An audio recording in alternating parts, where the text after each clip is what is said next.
Meaning of disregard. Disregard.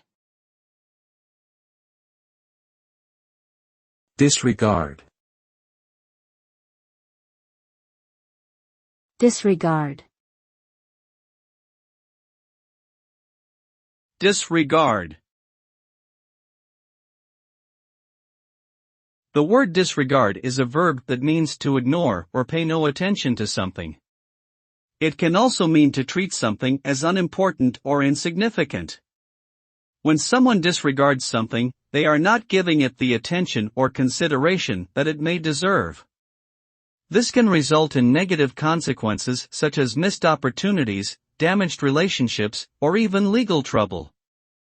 In general, disregarding something is not advisable and can lead to regrettable outcomes.